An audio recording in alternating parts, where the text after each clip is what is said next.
जय जगन्नाथ। श्री जगन्नाथ हाथ गोड़ और कान ना, केवल चका चका दुईटी बड़ बड़ आखि अच्छी। गोटे आखि सूर्यर कार्य करे और अन्यटी चंद्रर कार्य करे।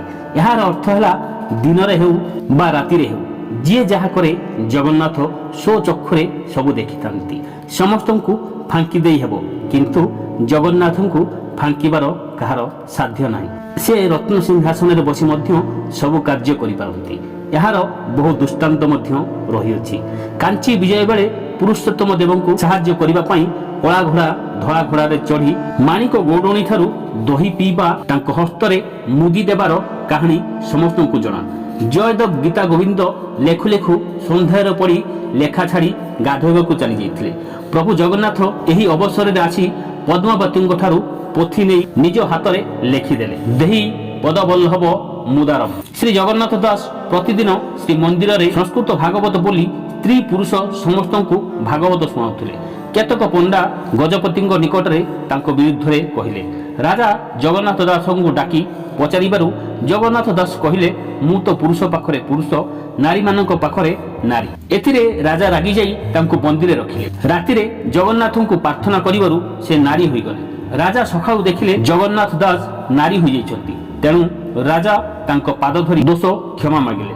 भक्त बलराम दास बेश्यासक्त थिले। रथ टଣା दिन से बेश्या घर आसी रथरे चढ़िबाकू पंडा माने रागी जाई तांको मारी तोड़ी देले। बलराम दास मन दुखरे फेरी समुद्र बाली रे रथ तैयारी करी तांको कहिले, हे जगन्नाथ यदि प्रकृत रे मु तोर भक्त होइथिबी, यदि दिन राति तते ही स्मरण करुथिबी, तेबे वर्तमान तू मो बाली रथरे रहिबु। तो रथ चलिबो नाही। प्रकृत रे ताहा ही हला। सबु चेष्टा करागला किंतु रथ आउ चलिला नाही। राजा को स्वप्न हेबारु राजा बलराम दास को सम्मान सह नेबारु रथ चलिला। भक्त दीनबंधु दास रचनावली सबु जगार आदर लाभ करिबारु राजा दिने तांको डाकी कहिले, तुम रचना गीत गुड़िक मो ना रे नामित कर। दीनबंधु एथिरे राजी न हेबारु राजा ताकू बंदी अंधार घरे रखिले।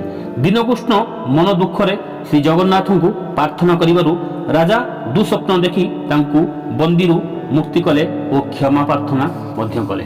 भक्त सालबेग आवेद कंठरे डाकिले, प्रभु मु जीवा पर्यंत तुम्भे थिबो। सालबेगर भाव को प्रभु जगन्नाथ जानी पारिथिबारु रथ अटकी रहिला। सालबेग आसी पहुंचिबा परे रथ चलिला।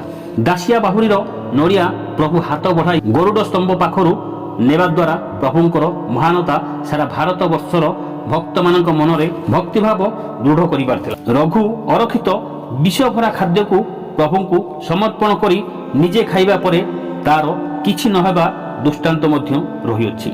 भक्त गीता पंडा अनाहार रे दिन बिताउथिले। दिने तांको स्त्री तांको उपरे रागी जाई तांकर लेखा पोथी को लेखनी मुनरे काटी देले।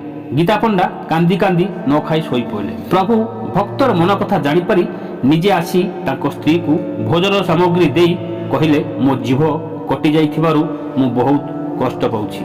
यहा कहि चली गले।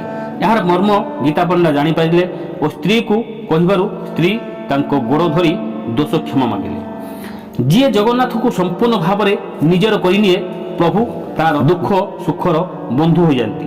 प्रभु को जी निज हृदयर सह बांधी रखे प्रभु सबुदिन पाई तार अधीन हो जाती। एवं प्रभु जगन्नाथ जहां कृपा करती तार जन्म जन्मांतर पाप धोई हो जाए। से मनुष्य जन्म को सफल करे। शास्त्र रे प्रमाण अच्छी श्री क्षेत्र रे 7 कोश व्याप्त अंचल रे जार मृत्यु हुए से जमपुर को न जाई वैकुंठपुर को गमन करे। यही विश्वास नहीं बहु लोक मृत शरीर को नहीं स्वर्गद्वार रे दाह करिथांते। यही हेउची श्री क्षेत्रर महात्मा। यही क्षेत्र रे धूଳି कणारे भी पवित्रता भरी रही।